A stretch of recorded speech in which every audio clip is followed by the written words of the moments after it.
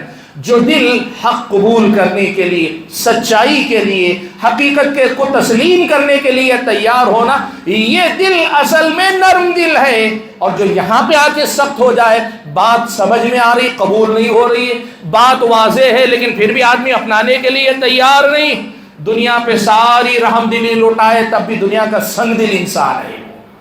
آپ دیکھیں کتنے ایسے لوگ ملیں گے ساری دنیا پہ اپنی دولت لٹانے تیار، اپنی شفقتیں لٹانے تیار، اپنے جملوں سے لوگوں کے زخموں پہ مرہم لگانے کے لیے تیار، حق حقیقت سچائی کے لیے دل نرم نہیں ہوتے۔ اسلامی شریعت بتاتی ہے یہ دلوں کی نرمی نہیں، یہ دلوں کی سختی ہے۔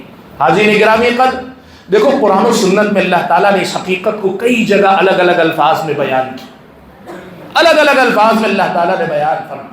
ان میں سے میں پہلی ایک دو جگہ آپ کے سامنے ذکر کرتا ہوں۔ قرآن کے بارے میں اللہ نے کہا لو انزلنا هذا القرآن على جبل لرأيته خاشعا متصدعا من خشية الله، اگر اس قرآن کو ہم نے پہاڑ پر بھی اتارا ہوتا تو اس قرآن میں اللہ تعالیٰ نے وہ تاثیر رکھی ہے کہ پہاڑ کو بھی آپ ٹکڑے ٹکڑے ہو کر بکھرتا ہوا دیکھتے۔ حسن بصری رحمۃ اللہ علیہ نے جب یہ آیت پڑھی، اس آیت کی وضاحت کرتے ہوئے کہا کہ انسانوں، اے بنی آدم، پہاڑ پتھر ہو کر بھی اگر کلام اللہ کے اثر سے ریزہ ریزہ ہو سکتا ہے، دل تو پھر دل ہے، نرم سے ہیں، دلوں کو اس سے زیادہ متاثر ہونا چاہیے، اس سے زیادہ اس کا اثر قبول کرنا چاہیے۔ یعنی کیا مطلب ہے معلوم ہے آپ کو؟ قرآن کی تلاوت سنیں تو دل پہ اثر ہونا چاہیے، قرآن کی آیت کا معنی سمجھ میں آئے تو دل پہ اثر ہونا چاہیے، قرآن کی جو تعلیمات، ہدایات ہیں، جو معانی اور مطالب ہیں وہ بیان کیے جائیں تو میرا اور آپ کا دل نرم ہو جانا چاہیے۔ کیسے نرم ہونا چاہیے معلوم ہے؟ قرآن میں ہمیں مثال دی گئی، اللہ تعالیٰ نے اس دل کی دنیا کو زمین سے تشبیہ دی ہے ایک سے زائد مقام پہ۔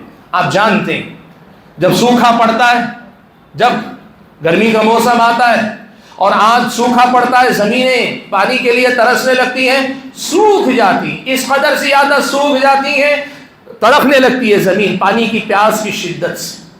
آسمان سے جس دن اللہ تعالیٰ کی رحمت برس جائے، 2 دن کے بعد دیکھیے وہی سوکھی زمین ہری بھری ہوتی ہے، لہلہا اٹھتی ہے، صدیوں کی پیاسی لگتی ہے زمین۔ جب آپ دیکھتے ہیں تو لگتا ہے کہ سال بھر کا نہیں، ایسے لگتا ہے کہ یہاں پانی پتہ نہیں کتنے زمانے سے نہیں برسا۔ لیکن جیسے ہی بارش، ایک بارش، کوئی لمبی بارش بھی نہیں، چند 1-2-4 گھنٹے کی بارش اگر ہو جائے، 2 سے 3 دن کے اندر دیکھیے ہر طرف ہریالی نظر آتی ہے۔ اللہ تعالیٰ نے ہم اور آپ کو بتایا ہے کتاب و سنت کی یہ بارش، کلام اللہ کی یہ بارش، رسول اکرم صلی اللہ علیہ وسلم کی تعلیمات کی یہ بارش بھی جب دل کی زمین پہ برسنے لگے نا تو دل کے اندر کی کھیتی بھی ویسے ہی لہلہانی چاہیے، ویسے ہی ہری بھری ہو جانی چاہیے، دلوں کی ویرانی ختم ہو کے یہاں آبادی آنی چاہیے۔ قرآن کلام اللہ ہے، یہ جب ہمارے اور آپ کے دل پہ اترے تو اس کا اثر نظر آنا چاہیے۔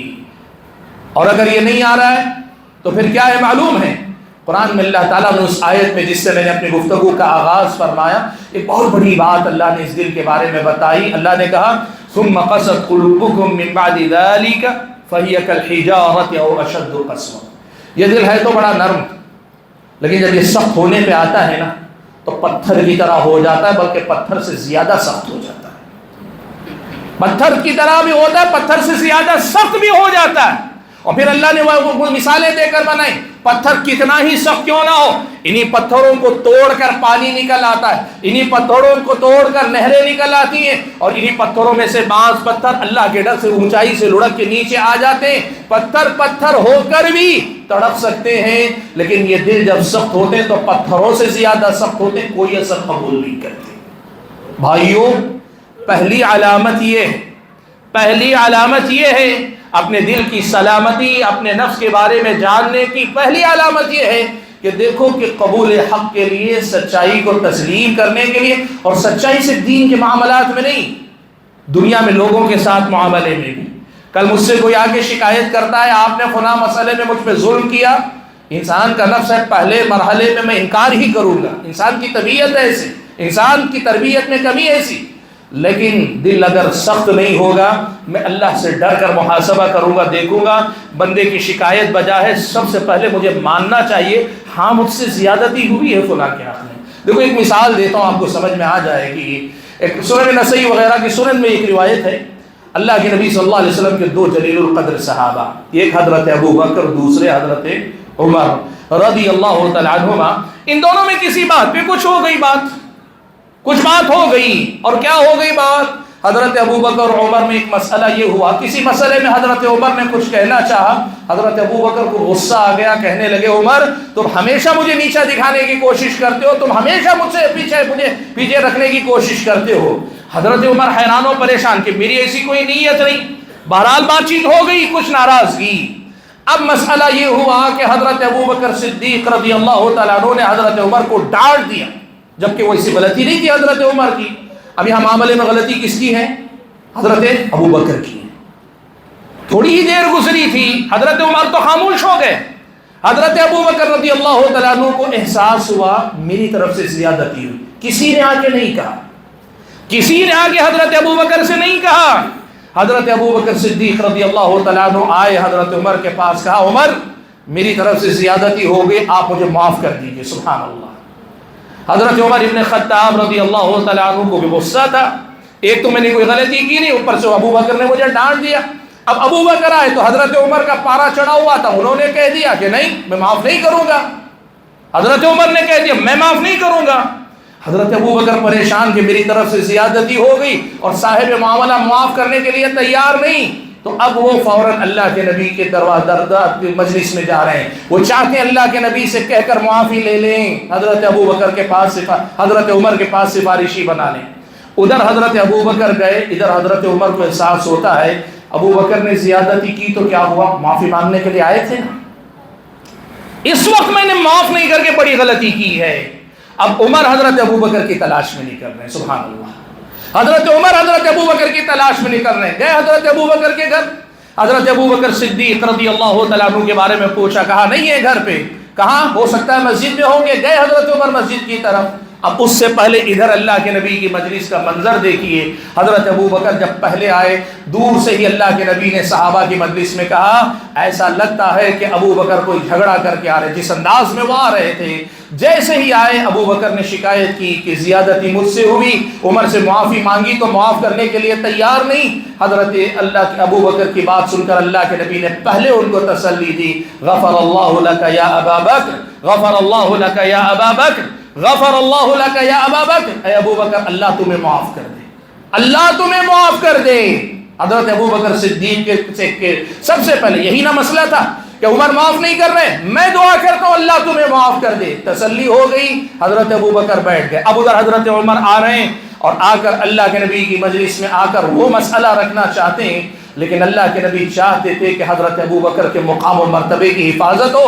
اللہ کے نبی نے حضرت عمر پر غصہ کیا، هل انتم تارکو لی صاحبی، حضرت عمر سے کہا ٹھیک ہے عمر ابو بکر سے غلطی ہوئی بھی، لیکن جب وہ معافی مانگنے آئے تو کیا تم میری خاطر ابو بکر کو معاف نہیں کر سکتے تھے؟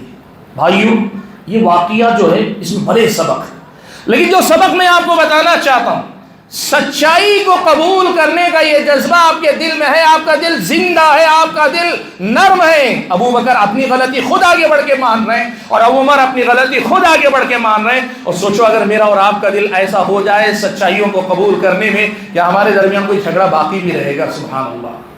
بھائیوں یہ ہے سب سے پہلی علامت، دل کی نرمی کی سب سے پہلی علامت یہ کہ حق حقیقت سچائی کو قبول کرنے کے لیے نرم ہونا چاہیے۔ اڑ جانے والے، اکڑ جانے والے یہ ایسے لوگ ہیں جن کو سمجھنا چاہیے کہیں ایسا تو نہیں یہ دلوں کی سختی میری دنیا اور آخرت کی بربادی کا سبب بن جائے۔ یہ پہلی علامت ہے کہ میرا اور آپ کا دل نرم ہے۔ دوسری علامت جس سے ہم اور آپ اپنے دلوں کی نرمی کو پہچان پائیں وہ علامت یہ ہے کہ ہمارا دل سارے انسانوں کے لیے، اپنوں کے لیے، پرایوں کے لیے، سب کے لیے دل نرم ہونا چاہیے۔ انسانوں کے لیے، جانوروں کے لیے نرم ہونا چاہیے، ان کی تکلیف میں ہمیں احساس ہونا چاہیے، ان کی پریشانی میں ہمیں بھی تڑپنا چاہیے، ان کی اپنی پریشانی میں ان کا ہمدرد بن کر کھڑا ہونا چاہیے. دنیا کو پتہ نہ چلے آپ کسی بیوہ، کسی یتیم یا پھر کسی مسکین، کسی فقیر، کسی بیمار کے ساتھ ہمدردی کر رہے ہیں. دکھاوا مت کرو، سچے دل کے ساتھ ان کے درد میں شریک ہونے والے بنو. ہمارا اور آپ کا دل دنیا والوں کے لیے نرم کتنا ہے. میں آپ کو ایک مثال دے کر بتاؤں گا. آج ہم جیسی زندگی جیتے ہیں وہ کیا ہے معلوم ہے؟ معلوم ہے آپ کو فلسطین میں مسلمانوں پہ یہودیوں نے ظلم کیا، بہت مارا ظالموں نے. تکلیف ہوتی ہے نا مسلمان کے اس حساب سب کو ہو رہی ہے نا. کوئی ایک بھی ہے جو کہے مجھے تکلیف نہیں ہوتی؟ نہیں، ممکن ہی نہیں. ہندوستان کے اندر بھی آپ نے دیکھا ماب لنچنگ میں پکڑ کے ظالموں نے بے گناہوں کو مارا. واقعہ سنتے ہیں تو دل پہ آریاں چلتی ہیں، تکلیف ہوتی ہے. یہ تکلیف محسوس کرنا بتاتا ہے کہ آپ کے دل کے اندر تڑپ ہے. لیکن ایک سوال میں آپ سے پوچھوں، غیر مسلم اگر کسی مسلمان کو مارے، کاٹے، توڑے تو ہمارے دل اگر تڑپتے ہیں تو ایک سوال یہ بھی کرنا چاہیے، میری اپنی گلی میں، میرے اپنے محلے میں، میرے اپنے خاندان قبیلے میں ایک مسلمان دوسرے مسلمان پہ ظلم کرتا ہے، کیا وہاں بھی میرا اور آپ کا دل اتنا ہی دکھتا ہے، اتنی ہی تکلیف محسوس کرتا ہے؟ دل اگر نرم ہوں گے تو وہاں یہاں دونوں جگہ دکھیں گے. دل اگر نرم ہوں گے یہاں وہاں دونوں جگہ دھکیں گے. اور اگر دل سخت ہوں گے یہاں کے ظلم کو دیکھ کر بھی اندھے بن جائیں گے. اور وہاں جو دل کو تکلیف ہوگی نا، وہ دلوں کی نرمی نہیں، وہ قومی عصبیت ہے. وہ قومی عصبیت ہے. تکلیف اس کی نہیں کہ کسی پہ ظلم ہو رہا ہے، تکلیف اس کی ہے کہ غیر نے ہمارے لوگوں پہ ظلم کر دیا. اللہ کے بندو سمجھو، دلوں کی نرمی کا مطلب سمجھو. یہ جو مشرق و مغرب میں ظلم و زیادتی کی داستانیں، اس پہ ممبر و محراب سے ہم علماء، آپ سوشل میڈیا پر یا مجلسوں میں گھرے میں بیٹھ کر آپ اگر لمبی لمبی باتیں کریں لیکن ہمارے ذریعے ہمارے لوگوں کو تکلیف پہنچے، میں بتاؤں برا مت مانیے گا. سچ تو یہ ہے کہ بہت سارے معاملات میں دوسرے کی تکلیف کو محسوس کرنا تو دور کی بات، ہم لوگوں کو تکلیف دینے والے ہیں. ہماری گفتگو سے تکلیف، ہمارے معاملات سے تکلیف ہے. ہم دنیا میں کوئی بھی پریشان ہوتا ہے تو اس لیے جا کر اس کے حالات نہیں سنتے کہ اس سے ہمدردی کر کے اس کا کچھ ساتھ دے سکیں. اس لیے سنتے ہیں کہ وہاں سے سن کر آنے کے بعد اپنی مجلسوں کو زندہ رکھیں. بستی میں کس کا کیا ہوا، کس کا کس کے ساتھ کیا چل رہا ہے، فلاں کا یہ معاملہ، وہ معاملہ. یہ دلوں کی نرمی، یہ دلوں کی صفائی ہے، یہ دلوں کی پاکیزگی ہے. ایسے دل ایمان والوں کے ہوتے ہیں اللہ کے بندو. دلوں کی پاکی یہ ہے کہ وہ جو کہتے ہیں نا، امیر مینائی کا ایک بڑا پیارا شعر ہے، خنجر چلے کسی پہ تو تڑپتے ہیں ہم امیر، سارے جہاں کا درد ہمارے جگر میں. اللہ کے نبی نے حدیث میں بیان فرمایا، اللہ کے نبی نے کہا مثل المؤمنین فی توادہم وتراحمہم وتعاطفہم کمثل الجسد الواحد اذا اشتکى منه عضو تداعى له سائر الجسد بالسہر والحمى. کہا اللہ کے نبی نے، کتنی پیاری مثال دے دی، سنو. اللہ کے نبی نے کہا یہ سب جو مشرق و مغرب تک پھیلے ہوئے ہیں نا، یہ سارے مومن آپس میں ایک جسم ہے. اور جسم کا معاملہ یہ ہے، پیر میں ٹھوکر لگتی ہے، زخم پیر میں آتا ہے، لیکن آدمی یا تو درد سے ساری رات نہیں سو پاتا ہے یا پھر آدمی کے سارا جسم بخار میں تپنے لگتا ہے. آدمی کبھی بولتا ہے کہ بھائی چوٹ تو پیر میں لگی ہے، بخار جسم میں کیوں آ رہا ہے؟ پیر تو چوٹ تو پیر میں لگی ہے، مجھے نیند کیوں نہیں آ رہی؟ سمجھتا یہ میرا جسم ہے. اللہ کے بندو، جس دن ہمارے دلوں کی وہ نرمی لوٹ آئے گی، جہاں سب کی تکلیف کو اپنی تکلیف سمجھیں گے نا، تو پھر آپ یقین کرو یہ دل زندہ دل ہے، یہ نفس پاکیزہ نفس ہے، یہ دل نرم دل ہے، یہ دل خیر کا علم بردار دل ہے، اور یہ میری اور آپ کی دنیا اور آخرت میں کامیابی کی ضمانت ہے. ایسا دل اگر مجھ کو اور آپ کو مل جائے. تیسری علامت دلوں کی نرمی یا نفس کے پاک ہونے کی تیسری علامت یہ ہے کہ ہمارے اور آپ کے دل میں سکون ہونا چاہیے، اطمینان ہونا چاہیے، نور ہونا چاہیے، روشنی سے بھرا ہوا ہونا چاہیے. اندر کی دنیا میں دیکھیں تو آدمی سکون سے، آپ کبھی دیکھیں آدمی بازار میں گھبراتا ہے تو گھر کے اندر آتا ہے. کیوں؟ جیسے ہی گھر کے اندر آ کے اپنے بستر پہ لیٹتا ہے یا اپنے گھر کے صوفے پہ بیٹھتا ہے، آدمی کو لگتا ہے اچانک سارے ہنگاموں سے نکل کر ایک سکون کی دنیا میں آ گئے. محسوس کرتے ہیں نا آپ سبھی دیکھتے ہیں نا، کاروبار سے پریشان ہو کے، سفر سے تھک کر آتے ہیں، یا پھر یہ کہ موسم کی سختی کو جھیل کر آتے ہیں، کسی سے جھگڑ کر آتے ہیں یا کہیں بھی کسی وجہ سے آتے ہیں، جیسے ہی گھر میں پہنچتے ہیں، گھر کے اندر اپنے بیٹھتے ہیں، گھر کا سکون ہی کچھ اور ہے. وہ جو باہر کی دنیا سے گھر میں آ کے سکون محسوس کرتے ہیں نا، اس باہر کی دنیا سے جب آپ اپنے نفس کے اندر جھانکے، اپنے دل کے اندر جھانکیں، اس سے زیادہ سکون میری اور آپ کی زندگی میں آنا چاہیے۔ یہ علامت ہے کہ میرا اور آپ کا دل نرم ہے، میرا اور آپ کا نفس پاک ہے، میرا اور آپ کے نفس کی زندگی برقرار ہے، میرا اور آپ کا نفس اچھا ہے، یہ اس بات کی علامت ہے۔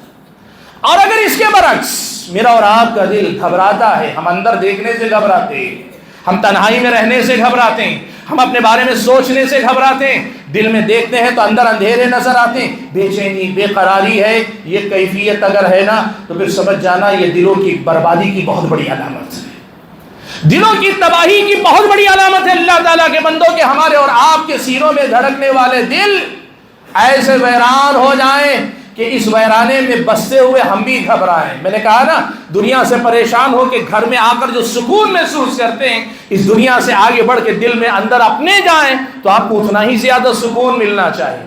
اس کے بجائے اگر آپ دل کے اندر جھانک کر ویسے باہر بھاگتے ہوئے نکلیں جیسے کسی کھڈر میں گھس کے ڈر کے باہر نکلتے ہیں، سمجھ جائیے دل وہ ویرانہ جتنا خطرناک ہے اس سے کہیں زیادہ میرے اور آپ کے دل کا ویرانہ میرے اور آپ کے لیے خطرناک ہے۔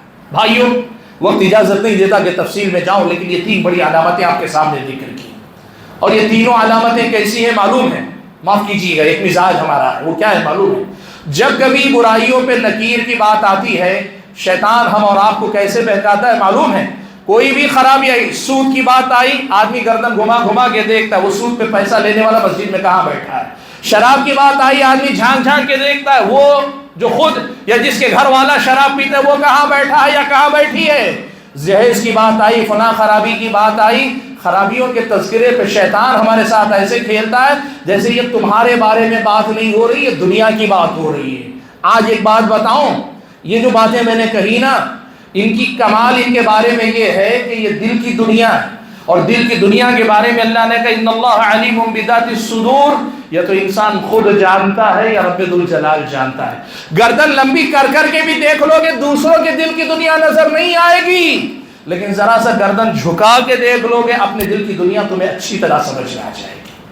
اپنے اندر جھانکو، اپنے ضمیر کا جائزہ لو، اپنے نفس کا محاسبہ کر کے دیکھو کہ کہاں کھڑے ہو ہم اور آپ کہاں کھڑے ہیں۔ اللہ کے بندو، تنہائی میں کرو، مجلس میں نہیں ہوتے یہ کام۔ مجلس میں سن کر یاد رکھیے گا بات، آج رات جب بستر پہ لیٹیں گے تنہائی، اور جب کبھی مسجد میں یا کہیں آپ کو تنہائی نصیب آئے نا تو وہاں بیٹھ کر اپنے نفس کے بارے میں سوچو تو پتہ چلے گا کہ ہم نے کیا کمایا۔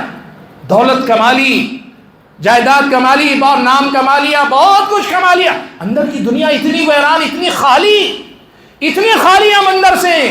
ہمیں اپنی فقیری پہ ترس آنا چاہیے، ہمارے اپنے نفس کی فقیری پہ ہمیں ترس آنا چاہیے۔ ہم نے کیا کمایا دنیا میں کما کے؟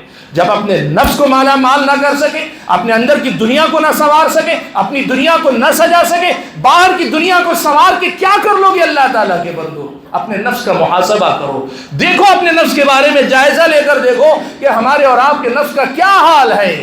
2-4 باتیں وہاں یہاں ہم نے کہہ لی، کسی نے تعریف کر دی، آپ کے کپڑے کی تعریف کر دی، آپ کے کاروبار کی تعریف کر دی، بھول جاتے ہیں نفس کے اندھیروں کے بارے میں بھی سوچو، نفس کی اندھیرے، نفس کی دنیا کے بارے میں بھی سوچو، کیا حال ہمارا اور آپ کا ہے۔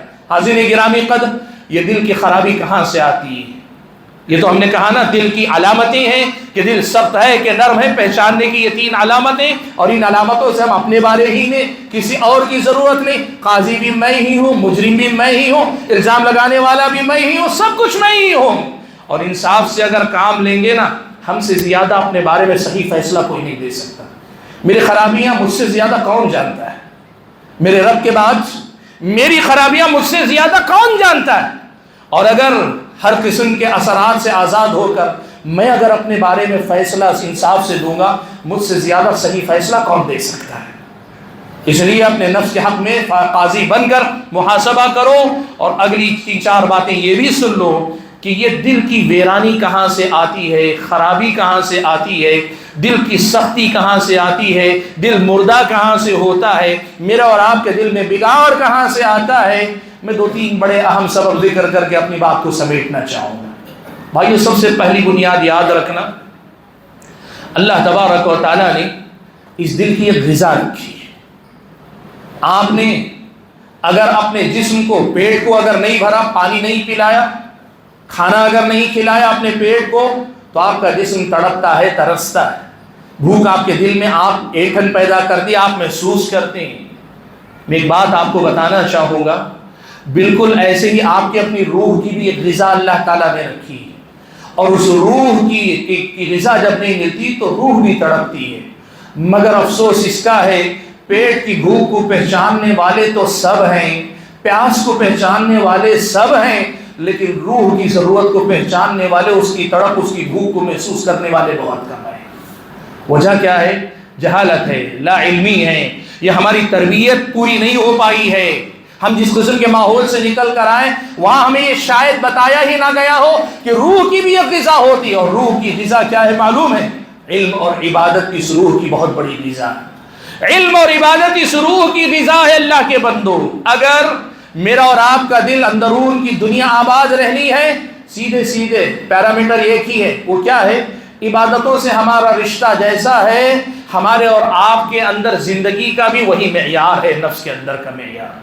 بہت سادہ اصول، کسی کو بتانے کی ضرورت ہے۔ عبادتیں کیا ہیں؟ نماز بھی عبادت ہے، روزہ بھی عبادت ہے، زکوٰۃ مالی عبادت ہے، حج مالی اور بدنی عبادت ہے، قرآن کی تلاوت عبادت ہے، اللہ کا ذکر عبادت ہے، استغفار عبادت ہے، بہت ساری یہ جو عبادتیں وہ سارے کام جو بندہ اور اپنے رب کے درمیان معاملہ رکھتا ہے، اللہ سے ڈرنا، اللہ سے محبت کرنا، اللہ تعالیٰ سے امیدیں وابستہ رکھنا، دل کو ہمیشہ اللہ کی طرف مائل رکھنا، اللہ سے جوڑے رکھنا، تعلق باللہ، یہ ساری وہ باتیں جسے ہم عبادت کہتے ہیں، یہ روح کی غذا اللہ کے بندو۔ یہ جب روح کو نہیں ملتی نا تو پھر سب سے پہلے تو یہ تڑپتی ہے، اور جو پہچان کر یہ غذا دے دے الحمدللہ، لیکن میں نے کہا نا ایسے بہت کم لوگ ہیں، تو پھر کیا ہونے لگتی ہے؟ یہ روح پھر مرجھانے لگتی، یہ سکڑنے لگتی۔ پودے کو جب پانی نہیں ملتا تو پودا سکڑنے لگتا ہے نا، ایسے ہی روح مرجھانے لگتی ہے، اور پھر دل کمزور ہونے لگتا ہے، دل کمزور ہونے لگتا ہے، دل پھر مردہ ہونے لگتا ہے۔ اللہ تعالیٰ کے بندو، عبادتوں کو اللہ کا حق سمجھ کر ہم ادا کرتے ہیں، لیکن یاد رکھنا نمازیں اللہ تعالیٰ کا بہت بڑا احسان ہے ہم اور آپ پر۔ ہم نے نمازوں کو قرض سمجھا یا فرض سمجھا، یہ فرض بھی ہے اور اللہ کا قرض بھی ہے، لیکن یاد رکھنا یہ اللہ کا فرض ہونے کے ساتھ ساتھ، اللہ کا حق ہونے کے ساتھ ساتھ، یہ اللہ کا بہت بڑا احسان ہے جو اللہ نے مجھ پر اور آپ پر کیا۔ اللہ کے بندو، جس دن ہم عبادتوں کو اس نظر سے دیکھ پائے نا، اس دن ہمارا اور آپ کا عبادتوں سے صحیح رشتہ جڑ پائے گا، اور جس دن عبادتوں سے رشتہ جڑے گا نا، شروع میں محسوس نہیں ہوگا، لیکن آپ مسلسل عبادتوں میں اترتے جائیے، پھر آپ کو محسوس ہوگا ایک ٹھنڈک سی اندر اترے گی، ایک سکون اندر اترے گا، ہمارے اور آپ کے دل کے اندھیروں کا خاتمہ ہوگا، اندر کی ایک روشنی کا احساس میرے اور آپ کے اندر جائے گا۔ اللہ کے بندو، کہاں کہاں کون سے مزے میں پڑے ہو، کبھی اس دل کی دنیا کے مزے بھی دیکھنے کی کوشش کرو۔ اللہ نے ایسی دنیا رکھی ہے کہ یہ دنیا اپنی ساری رنگینیوں کے باوجود وہ مزہ نہیں دے سکتی جو آپ کے اندرون میں آپ کو مل سکتا ہے۔ شرط یہ ہے کہ ہم اور آپ واقعی معنوں میں اللہ تعالیٰ سے عبادت کا وہ رشتہ قائم کرنے کی کوشش کریں۔ آپ یقین کیجیے یہ عبادتیں اللہ کی بہت بڑی دولت ہے، اور یہ میرے اور آپ کے دل کی غذا ہے۔ اب یہاں طے کر لیجئے، جیسا رشتہ دل کا، جیسا رشتہ عبادتوں سے ہے، ویسا رشتہ ان عبادتوں کا، ویسا اثر میرے اور آپ کے دل پہ ہے۔ اب عبادتیں جتنی اچھی ہیں دل کی دنیا اتنی اچھی ہے، عبادتوں میں خلل جتنا ہے دل کی دنیا اتنی ہی زیادہ ویران ہے۔ یہ پہلی ایک علامت یا پہلا سبب ہے جہاں سے ہم اور آپ کو سمجھنا چاہیے۔ دوسرا سبب، بھائیو دیکھو، اسلامی شریعت ہم اور آپ کو بتاتی ہے کہ گناہ نہیں کرنا چاہیے۔ اللہ نے ایمان والوں کی صفت بیان کرتے ہوئے کہا الذین یجتنبون کبائر الاثم والفواحش الا اللبن، کہ ایمان والے وہ ہوتے ہیں جو بڑے بڑے گناہ اور بے حیائی کے کاموں سے بچتے ہیں، سوائے کا دکا جو کبھی چھوٹا موٹا کبھی گناہ ہو جائے۔ اصل یہ کہ ایمان والا گناہ نہیں کرتا، لیکن اللہ نہ کرے اگر گناہ ہو جائے تو ایمان والے کے ایمان کی بہت بڑی علامت یہ ہے ثم یتوبون من قریب، وہ فوری توبہ کرتے ہیں۔ یاد رکھیے گا، اگر گناہ ہو، گناہ کے فوری بعد اگر ہم اور آپ توبہ نہیں کریں گے نا، یہ میرے اور آپ کے دل کی بربادی کا دوسرا بڑا سبب ہے، دل کی ویرانی کا دوسرا بڑا سبب ہے، نفس کی خرابی کا دوسرا بڑا سبب ہے، میری اور آپ کی دنیا اور آخرت میں بربادی کا بہت بڑا سبب ہے۔ سبحان اللہ، اللہ کے نبی نے ایک حدیث میں کتنے پیارے انداز میں یہ حقیقت سمجھا دی، آپ دیکھیے۔ اللہ کے نبی نے فرمایا بندہ جب گناہ کرتا ہے تو دل پہ ایک دھبا لگایا جاتا ہے، سیاہ دھبا، کالا دھبا لگایا جاتا ہے۔ اب بندہ توبہ کرتا ہے وہ دھبا مٹا دیا جاتا ہے اگر توبہ قبول ہو جائے، لیکن اگر بندہ گناہ کرے اور توبہ نہ کرے وہ دھبا باقی رہتا ہے۔ دوسرا گناہ کرتا ہے دوسرا دھبا لگتا ہے، توبہ کرے معاف کر دیا جاتا ہے اور توبہ نہ کرے گناہ باقی رہتا ہے، دھبا باقی رہتا ہے۔ اللہ کے نبی نے کہا جب بندہ گناہ کرے اور توبہ نہ کرے تو دھبا لگتا ہے، پھر دھبا لگتا ہے، دھبے پہ دھبا لگتا ہے، پھر ایک اور دھبا، یہاں تک کہ دل پورا کا پورا کالا پڑ جاتا ہے۔ اللہ کے نبی نے یہ مثال کیا حقیقت بیان کرنے کے بعد اللہ کے نبی نے کہا فَذَلِكُمُ الرَّانِ، یہ جو دھبے ہیں نا یہ کیا ہے تمہیں معلوم ہے؟ یہ وہ زنگ ہے جس کا تذکرہ قرآن میں اللہ تعالیٰ نے کیا۔ قرآن میں اللہ تعالیٰ نے کفار کا تذکرہ کیا، کافروں کا، مشرکین مکہ کا، یہود و نصارہ کا تذکرہ، اس دور میں جو ایمان نہیں لانے والے لوگ ان کا تذکرہ کرتے ہوئے اللہ نے بہت بڑی بات کہی، یہ ایمان کیوں نہیں لاتے؟ قرآن ان کے سامنے اتر رہا ہے، نبی ان کے سامنے ہیں، دین کے حق میں اللہ کے معجزات اتنے سامنے آ رہے ہیں، پھر بھی ایمان کیوں نہیں لا رہے ہیں؟ کا مسئلہ یہ ہے کلا بل ران علی قلوبہم ما کانوا یکسبون، مسئلہ یہ ہے کہ ان کی بدعمالیوں کی وجہ سے ان کے دلوں پہ زنگ چڑھ گیا ہے۔ اب زنگ چڑھ گیا ہے تو کام تو اصل میں دل کو کرنا ہے، دل پہ جب زنگ چڑھ جائے دل کام نہیں کرے گا تو دل کے بعد دماغ انسان کے اعضاء کیا کام کرے گا؟ آپ کو معلوم ہے نا، چاقو کتنا ہی قیمتی ہو، شاندار ہو، برانڈڈ ہو، زنگ آلود ہو جائے چاقو کاٹنا بھول جاتا ہے۔ مشین آپ چاہے جتنی اعلیٰ معیار کی لے لے، لیکن اگر مشین زنگ آلود ہو تو کیا کام ٹھیک ٹھاک کرے گی؟ نہیں، زنگ آلود مشین اپنا کام نہیں کر سکتی۔ گناہ توبہ کے بغیر اگر دل کا زنگ بن جائے تو پھر دل اپنا کام نہیں کرتا، اور میں شروع میں حدیث سنا چکا ہوں کہ جب وہ دل بگڑتا ہے تو جسم بگڑ جاتا ہے، جب دل ٹھیک ہوتا ہے تو پھر جسم بھی ٹھیک ہوتا ہے۔ اللہ کے بندو، میرے اور آپ کے نفس کی خرابی بربادی کی دوسری بڑی وجہ گناہ کرنا اور گناہوں سے توبہ نہ کرنا ہے۔ اللہ ہمارے حال پہ رحم فرمائے۔ ہم میں کی بڑی تعداد کی یہی صورتحال ہے اللہ کے بندو، اور اس کی وجہ کیا ہے معلوم ہے؟ اب آپ دیکھو، سوچو کتنا بڑا راز ہے جب اللہ کے نبی کہتے ہیں، ایک تو اللہ نے پہلے ہی کہہ دیا لیغفر لک اللہ ما تقدم من ذنبک، اللہ نے پہلے ہی کہہ دیا اللہ کے نبی آپ کے اگلے پچھلے سب معاف کر دیے اللہ تعالیٰ نے، لیکن پھر بھی اللہ کے نبی کیا کہتے تھے؟ کہتے تھے میں دن میں 100 مرتبہ اللہ سے استغفار کرتا ہوں۔ اللہ کے نبی کہتے دن میں 70 مرتبہ میں توبہ کرتا ہوں۔ اور ہمارا حال کیا ہے؟ صبح سے شام تک آج اپنے آپ سے پوچھ کے دیکھو کتنے گناہ کیے، مشکل سے 3-4 یاد آ گئے تو بہت، لیکن کیا سچائی میں ہماری زندگی میں 3-4 ہی گناہ ہوئے ہیں صبح سے؟ اگر آپ ہم دیکھ پائے نا فہرست بڑی لمبی ہوگی۔ ہم وہ ہیں جو گناہ کر کے بھول جاتے ہیں، فہرست لمبی رکھ کر بھی ہم استغفار نہیں کرتے، توبہ نہیں کرتے۔ نبی علیہ الصلوۃ والسلام 70 یا 100 مرتبہ توبہ و استغفار کرنے والے، اور ہم گناہ کر کے بھی توبہ استغفار نہیں کرنے والے، تو پھر بتاؤ میرے اور آپ کے دل ویران نہیں ہوں گے تو کیا ہوں گے؟ میرے اور آپ کے دل پہ دھبے نہیں لگیں گے تو کیا ہوگے؟ میرا اور آپ کا دل کمزور نہیں پڑے گا تو کیا ہوگا؟ میرا اور آپ کا نفس بگڑے گا نہیں تو کیا ہوگا؟ اللہ تعالیٰ کے بندو، حاضرین گرامی قدر، تیسرا بڑا سبب جس کی وجہ سے ہمارے اور آپ کے دلوں میں بگاڑ پیدا ہوتا ہے وہ یہ کہ ہم نے موت کو بھلا دیا ہے، ہم موت کو بھول گئے۔ دنیا میں موت سے بڑی کوئی نصیحت نہیں، اور قبرستان سے زیادہ عبرت کا کوئی مقام نہیں، جنازے سے زیادہ بڑی کوئی نصیحت نہیں اللہ کے بندو۔ لیکن آپ معاف کریں، میں اپنے آپ کو آپ کے درمیان رکھ کر یہ بول رہا ہوں، مجھے یہ مت سمجھے میں آپ کو نصیحت کر رہا ہوں، میں اپنے آپ کو رکھ کر کہہ رہا ہوں۔ سوچ کر دیکھیے پچھلا جو بھی جنازہ ہم نے پڑھا ہے، کیا ایک لمحے کے لیے بھی ہمارے اندر یہ احساس جاگا کہ اگلا جنازہ میرا ہی ہو سکتا ہے؟ موت کو ہم نے بھلا دیا۔ بھائیو، صورتحال یہ ہے، قبرستان میں ہم جاتے ہیں، اللہ کے نبی نے کہا تھا كنت نهيتكم عن زيارة القبور فزوروها فإنها تذكر الآخرة، میں نے تمہیں قبروں کی زیارت سے منع کیا تھا پہلے، لیکن اب حکم دے رہا ہوں کہ زیارت کرو، قبروں کو، قبرستان کو جایا کرو۔ کیوں؟ یہ آخرت کی یاد دہانی کرواتی ہے۔ یاد کر کے بتاؤ وہ آخری بار کب تھا کہ قبرستان میں گئے اور ہم اور آپ کو آخرت یاد آئی؟ قبرستان میں گئے اور ہم اور آپ کو اپنے قبر کی تنہائی یاد آئی ہو، آخری بار کب تھا؟ اپنے آپ سے پوچھ کر دینا۔ اللہ کے نبی کی زندگی میں یہ ہوا کہ اللہ کے نبی قبرستان میں گئے، قبر تیار پوری طرح نہیں تھی تو جنازہ رکھ کر اللہ کے نبی بیٹھے، صحابہ بھی بیٹھے، اللہ کے نبی اور صحابہ نے بات چیت کی، لیکن کیا بات چیت تھی؟ وہی آخرت کی باتیں، وہی جنت کے کمانے کی باتیں، جہنم سے بچ، یہی سب باتیں اللہ کے نبی کی ہوتی تھیں۔ ہمارا معاملہ کیا ہے؟ قبرستان میں جاتے ہیں، دو چار دوست مل گئے، قبرستان میں کھڑے ہو کے ہنسی مذاق ہو رہے ہیں۔ اللہ کی ہمارے دلوں کی بربادی کی صورتحال کیا ہے آپ اندازہ لگاؤ۔ جو مقام سب سے بڑا مقام عبرت ہو سکتا تھا، اس مقام پر بھی ہمیں ہنسی آتی ہے، تو پھر بتاؤ کہ ہمارے اور آپ کے دل کے بگاڑ کے ہم کس درجے پہ کھڑے ہیں۔ اور معاف کیجیے گا، موبائل نے تو یہ صورتحال پیدا کی ہے۔